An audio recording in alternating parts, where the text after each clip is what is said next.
Welcome to the Author's Porch, where every good conversation happens. Sit back, relax, and enjoy the ride from author to author. We want to give you an experience where you learn and enjoy the conversation.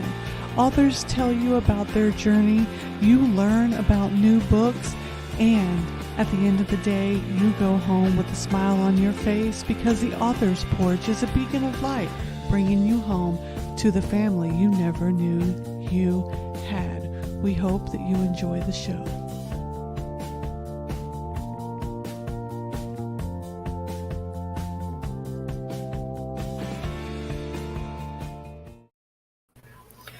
Hey everybody, welcome to the Author's Porch, where every great conversation happens. We are excited to be here with you tonight, and we have Keri Cooper with us. How are you doing, Keri? I'm good, thank you.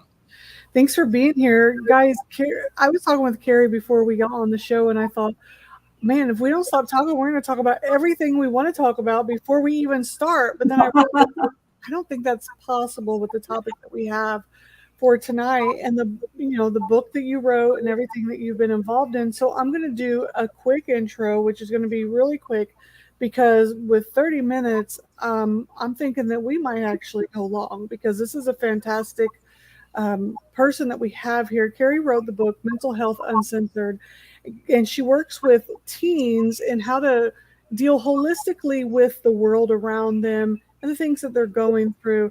And I was talking with her before we came on the live platform, and she said that she had a full day before she even came in here to talk with us. And I was like, I have no idea how you did that because I sat here, I work from home, you guys know that. And I think the most strenuous thing that I did today was deal with my dog. Everybody knows I deal with Elvis all day long. So, Keri, give us a little more insight on when you say holistic measures and how to deal with the world around them. What does that mean versus more of a what is that? Traditional psychological way of dealing with the measures around them? Right. So I started off my career as a very traditional psychotherapist, and it was really through many learning experiences that my eyes kind of opened up and I said, we're missing a huge piece to the puzzle. If we're not making sure that we're living a healthy lifestyle, there is no way we're going to have optimum mental health. So when I see clients now, I'm not just talking about their symptoms of anxiety or what's going on necessarily day to day for them. I'm also talking about, what are you eating? How are you sleeping? Are you exercising? Are you meditating? Are you hydrated? Because all of this, and there's tons of studies out there, I put them in my book. There are tons of studies that show this all impacts our mental health. So when I have somebody come to me and they're just feeling awful and they're not eating well and they're not sleeping and they're not hydrating, I know they have an uphill battle ahead of them unless we fix the foundations. So that's why I wrote Mental Health Uncensored, 10 foundations every parent needs to know, because I break them up into physical foundations, which most people I don't think associate with mental health. And then I did go into mental health as well, and kind of rules to follow for parents. Yeah, that is so true. And I go back to, I'm very open about my mental health journey and the things that I go through. And the reason I'm like that is because you're absolutely right. Uncensored, just break open this whole barrier to mental health. If you are going through something, why not talk about it and let people see what you're going through? I talked to a pain psychologist recently because I deal with chronic pain. And when I was talking with him, he was going through, okay, how is your sleep? And here's some sleep techniques. All right, what is your diet? And we were going through an anti-inflammatory diet because I deal with chronic inflammation in my body. And then I'm also talking to a physical therapist who I see at home. So I have a home program, but I see them on the computer. So I'm doing the physical side, I'm doing the mental side, and the weight management side. So that holistic approach, I totally understand that. And it wasn't until I had this whole team behind me going through all those parts that I started to see an improvement in my mental health where I wasn't every day wanting to break down crying. Every day I didn't have the panic attacks. I mean, is it everything fixed? No, but I get that holistic approach. Um, Now, when you're working with teens, what do you see? Do you see like a commonality amongst them, or is it just all over the place with what they're going through? There's a common theme and thread, especially for where I'm located and the kids that I'm seeing. I happen to work in areas that have, really good high schools and a lot of competition and a lot of talk about college. So I see the kids who are doing fantastic in school, who are straight A students, who are, honor roll, AP classes, and they are so stressed out and they have this imposter syndrome that they don't think, they're good enough and they don't believe in themselves and, they're constantly doubting their Mm, whole life. And that's really hard to see that these kids are so successful, yet they're not believing it for themselves. They're so anxious. Their anxiety is just through the roof. And that is very different than mental health 20 years ago.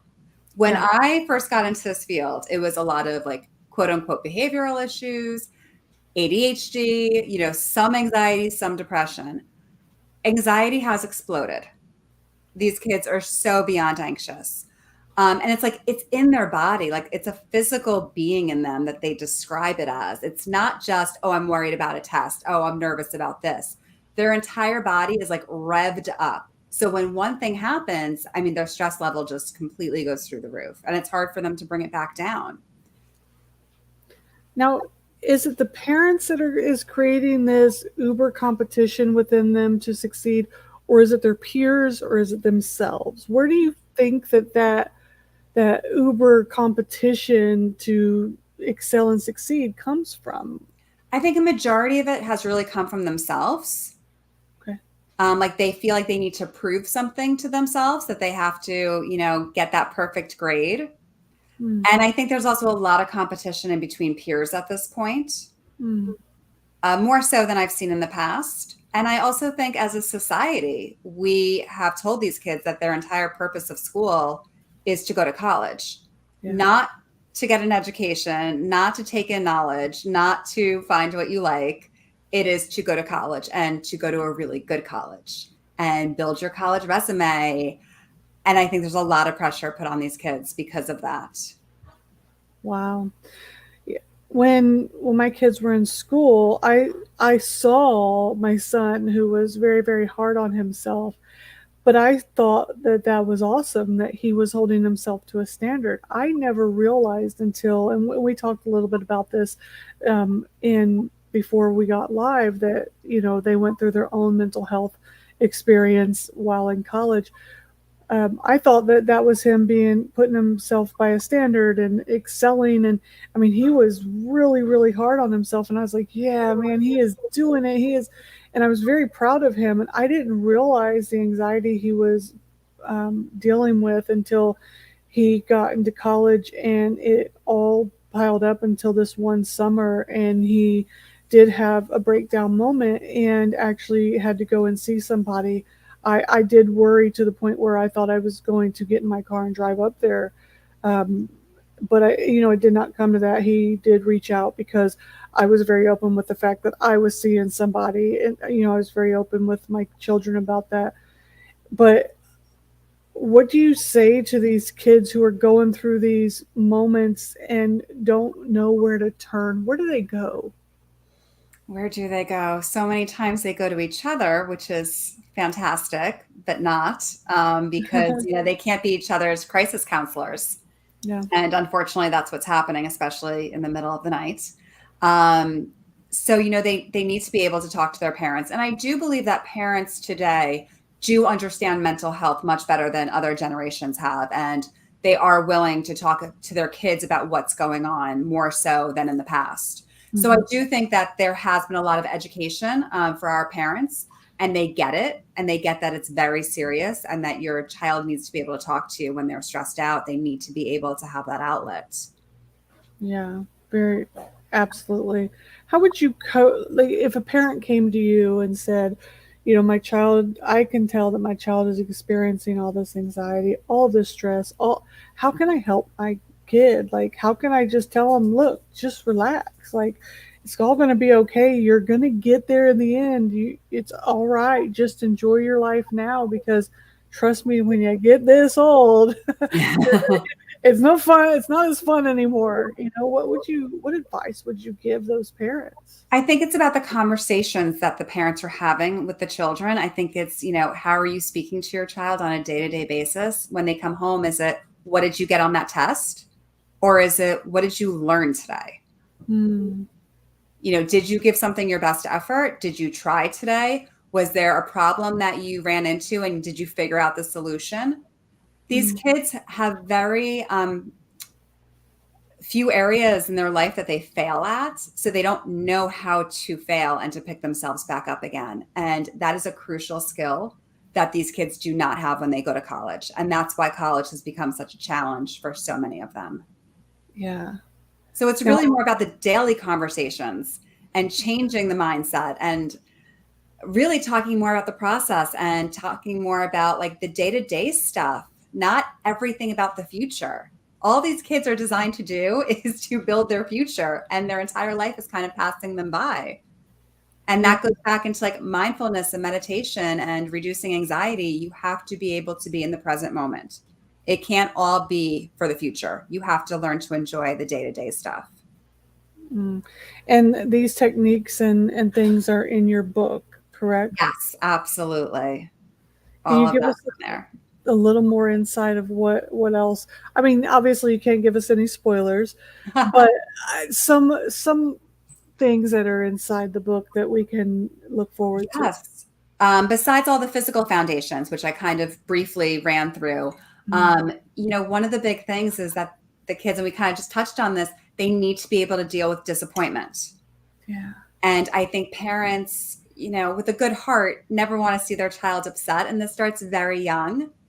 And so, if a play date cancels, they're, trying immediately to reschedule it or to do something else fun instead of just saying, like, your play date canceled, we'll reschedule for another time. And just allowing your child to be a little disappointed, that's okay. We're Yeah. going to have disappointment in life. So they need to be able to learn to cope with it for the smaller things. That way it's easier when it is the bigger things. When my children were babies, one of the things that I was taught right off the bat was allowing them to cry. It's okay to allow them to cry. If they're fed, if their diaper is changed, give them moments to learn how to soothe themselves, because when they can do that, then they'll learn later on how to cope, learn how to cope with certain situations on their own without constantly having to get that instant gratification from an outside source. And by doing that later on, they'll learn certain things. And I mean, some of it worked, some of it didn't, because later on they still obviously wanted mom to fix everything. And, they're in their 20s, they still do. But that's a little bit of me spoiling them. Well, I think that also kind of goes into another chapter that I have that talks about parents learning to let go. It's so hard because listen, I'm a mom of four. I get it. You don't want to let go. You want to make sure that everything is going to be okay. It's kind of like this false sense of security that, when we're engaged with everything and we know when their next quiz is and their test is and, who sat with who at the lunch table and what the drama is, we feel like we're somehow in control of our children and we're able to protect them better. But really, I mean, we need to take a step back. And these children need to be able to learn to problem solve on their own. I mean, I have college kids who are texting their parents, even in college, saying, like, my paper's late. What do I do? What should I say to my professor? Like, they need to be able to know how to have a conversation by the time they're in college. Parents cannot be fixing this for them. So I have that college kid. Now I tried everything. So I have one college kid who he's graduated from college with his undergraduate. Now he's in graduate school, and he was able to do all that. But I have the other one who, you know, exactly what you just said. That child is the one. What do I say to him? What do I do?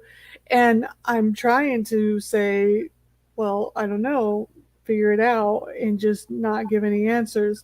So, but it's hard when my phone's blowing up and I've got things going on. It's like, well, stop, leave me alone. But at the same time, I'm also, stalking not their Snapchat, trying to make sure that they're okay, and sending snaps all the time, going, "Hi, how's your day going?" So like, you've got the one that they flew, and the other one where you want them to fly, but yet I'm holding on. So what do you do in that situation? Like I'm a rock in a Right. hard place. Yeah, it's hard to let go and to also just trust that they're going to be okay, that you raised them to be okay. Yeah. And that's why I think a lot of parents do hold on, is that they're so afraid of what may happen. And the reality is, you holding on isn't, protecting them from anything.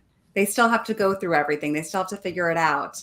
When you say like, my phone's blowing up and like, I'm busy and I just want to answer the question and be done and move on. Yeah. I talk about when kids are little with tying their shoes. It is so much easier when you're trying to race out the door just to tie your little child's shoes and move on. Yeah. But as parents, we need to take a step back and sit there and painfully watch them make those bunny loops and try to do it on their own, because that's how they learn. Yeah. You see what I'm doing here, everybody, right? You're watching me create my own podcast, bring in experts so I can get free therapy, right? I mean, it's working for me here because I'm thinking, well, I'll just let the phone ring now. Oh my goodness.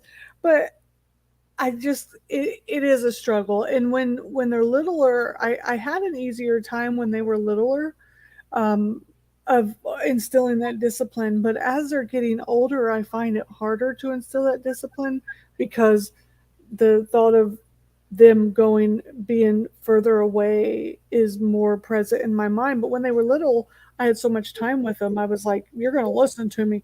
But now it's like, oh, but real soon you're not even going to want to call me anymore because you're going to be married and have your own kids, and I'm going to not be important. So let me just hold on. So I think that it kind of reversed as they got older for me. But I know other parents start to feel a little bit of that, and some parents are direct opposite. They're like, no discipline when they're little, and when they're older, they're like, well, you're older now, so.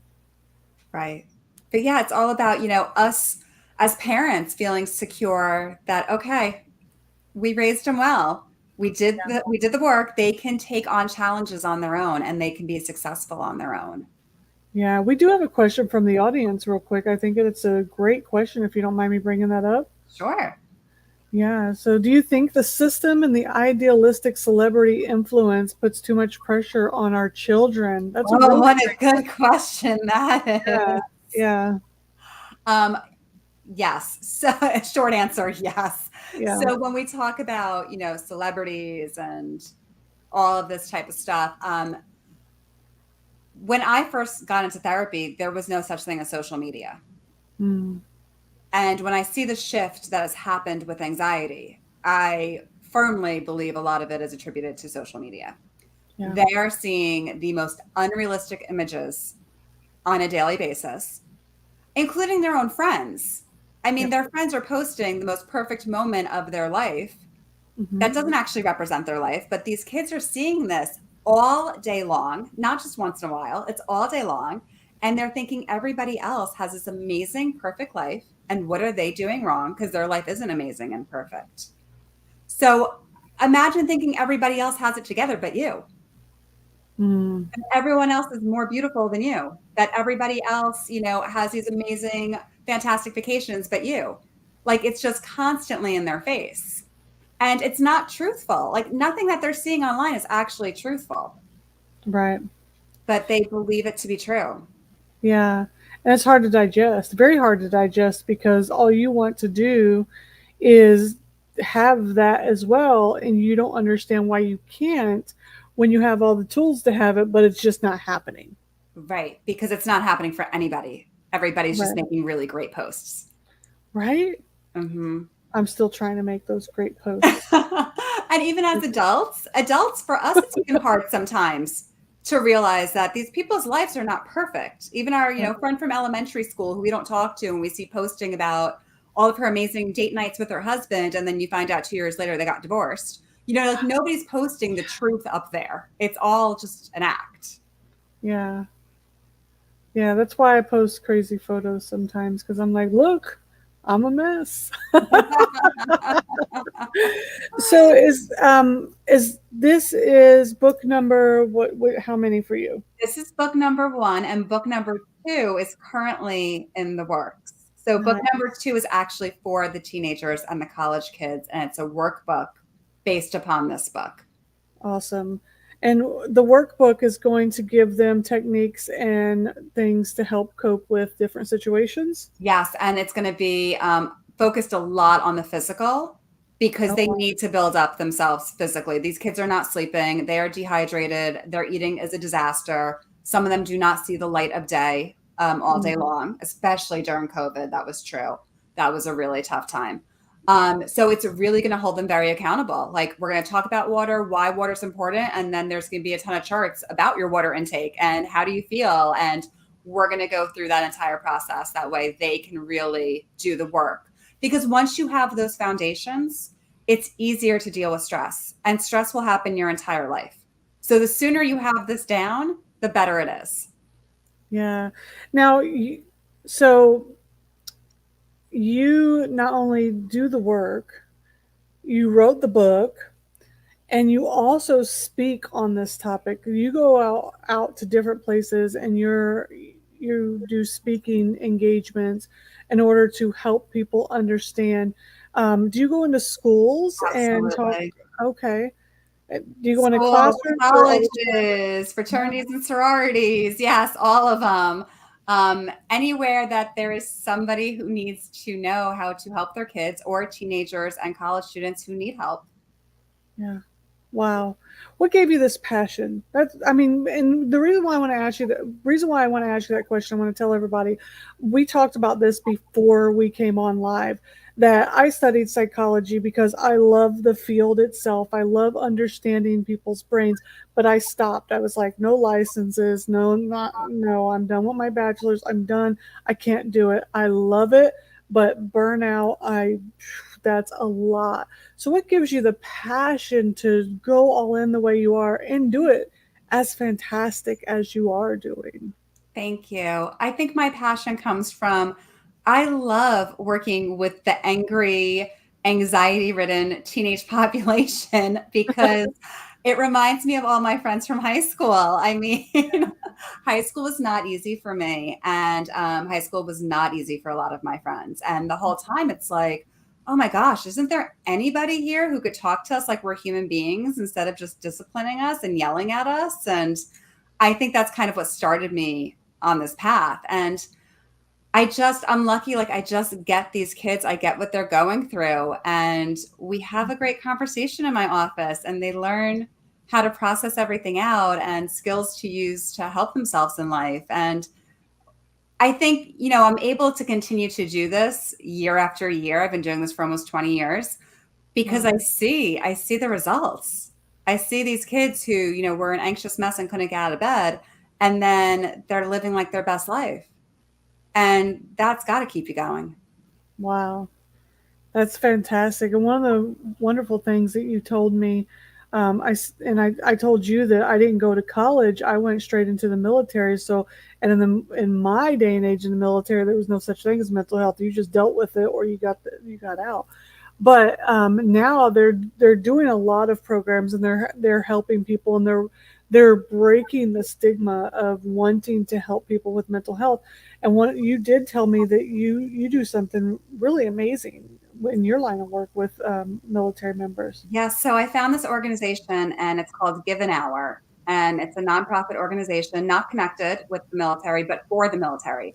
Mm-hmm. And they match up counselors like me who are willing to give some free therapy, on a weekly basis to members of the military who are looking for help. So I have had the most amazing clients ever from this. And I have to tell you, they have given me so much more than I have given them. Their success stories are amazing to watch. And I just have a special place in my heart for military. I'm very thankful to all the members of our military. So I'm happy to be able to give back. So, 4 kids, full time counselor, Mhm. speaker. You have chickens too, everybody. Yes, I Flock do. of chickens. Okay, writing books. Where do you find all of this energy? Like, just thinking about all of it, I want to take a nap. Like that, it's truly amazing because to give back to a demographic of individuals who need help is a fantastic skill set. So where does all of that energy and passion come from? I'm going to tell you my secret, and this is actually one of the foundations in the book, too. I have learned to say no, and I say no to everything that I don't really want to do. That way, everything I really want to do, I have the time to do. Okay, you heard it here. Y'all start saying no to what Yeah. doesn't serve you. Say no to whatever does not serve you. No, I do not want to do a bake sale for my child's school today. No, I don't. You could say no. You have to say Yeah, yes to what you want to do in that moment. And that doesn't mean I don't help out a ton. I do, but it's where I want to and where I can. And I yeah. don't feel guilty when I say no. Because your time needs to be spent helping a teenager in crisis and not baking a brownie at that moment, not diminishing the people that are baking the brownie in that moment, because that is very well needed. But Yeah. at that moment, you are needed elsewhere and they are needed there. We all have our places, right? And But moments. I spent many years baking those brownies and yeah, volunteering at the school all the time. And as my practice has shifted, hmm, what I do in my personal life has shifted as well. yeah. Each moment in time, you are needed at a certain place. And that shift in saying no and knowing what serves you. I'm taking that away tonight and I'm banking it. That's why I'm looking everywhere. I'm banking it in my brain. I'm banking it. Everyone needs to bank that. And if you're not banking it, then you're not paying attention good enough. And if you're not paying attention good enough, you're not serving yourself well enough. Got it. Okay. So if anyone wants to get a hold of you for speaking, grab your book or listen to book you for a show because this is great information. This is amazing what you do for teenagers because that that demographic of individuals, they're going to be leading our country very, very soon. Yes. So we need to get them right. Absolutely. Where do they find you at, Keri? So you can find my book on Amazon, Mental Health Uncensored, 10 Foundations Every Parent Needs to Know. And then you can find me, my website, which is Keri Cooper Holistic Therapy, which is Keri. Keri is spelled many different ways. Keri Cooper Holistictherapy.com or email me, Keri at KeriCooperHolisticTherapy.com. And I'm on Facebook and Instagram, and you can find me everywhere. So I have Keri,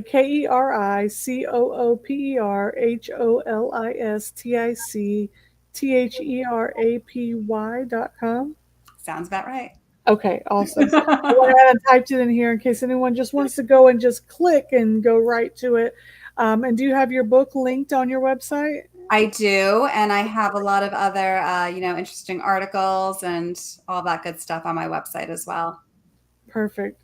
That way they can just grab anything that they need or reach out to you if they need some help if they have a teenager and if they're whether they're in your area or not, I'm sure you'll be able to refer them to somebody Absolutely. within their area.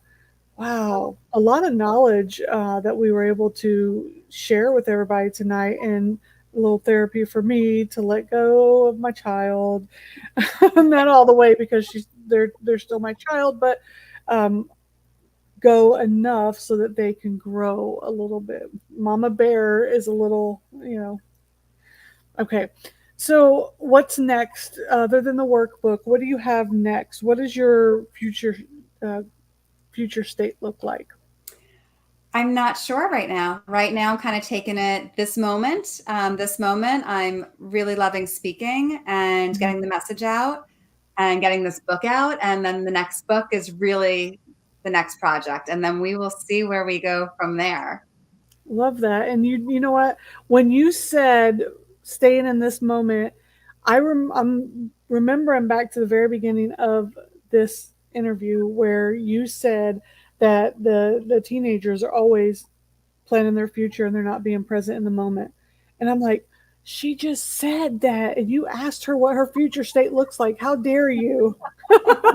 Of course, she's going to answer that. Oh my goodness. So, thank you for staying true to what you actually teach out there into the world. I'm Yes, good. I walk the walk and talk the talk with I it. told you I was going to do something goofy before we got off here. But is there anything else that you want to give to people to share with them, or anything that we didn't touch on that you want to make sure that you share with the audience tonight before we head out? I think my biggest message is that I want people to realize that mental health is more in their control than they realize. Mm, That there's things they can do to help mm-hmm. and not just to throw their hands in the air and say, I can't do anything about this. I want people to feel empowered. I love that. It is very empowering. I went each time I do go talk to a therapist, I always tell them I want to do cognitive behavioral therapy. That is my through my study, and that was the one that I resonated the most with, and it's because of the empowerment that you get from it, because you are learning to change your behavior, and by changing your behavior you are learning how to navigate your own mind. And so that empowerment side of it is spot on. I feel better every day knowing that I'm controlling how I'm thinking, how I'm reacting to a situation, how I'm feeling about that situation, how I'm allowing myself to feel about that situation versus just going off of gut reaction. So I love that you said that. This has been great. I've had a great time, but I don't want to beat a dead horse by just talking and talking and talking, because I'll just ramble like I'm doing right now. So thank you so much for being here tonight, Keri. It's been a Thanks so much blast. for having You me. you shared so much with our audience. I think they definitely need to go to your website. They need to check out the book and learn, if not just for themselves. There's going to be people that they are around. Everyone knows that I work full time and I work with a university. So I sometimes get phone calls from students, and I had a coworker tell me today she got a call some with a student crying. You never know who you're going to encounter on a daily basis. Keri's book could help you with some of that. So go and reach out, find the tools on her website, and utilize them in your everyday life. You never know when you are going to find somebody who is in crisis, find somebody who is in need. So, whenever you have somebody like Keri Cooper who is willing to write a book, come on here, share some tips to help with mental health. Pay attention, because it's everyday life. So, thank you so much for being here, Keri. And we are going to say goodnight to Thank you. everybody. Awesome. We'll see you later, Keri. Bye, everybody. Bye.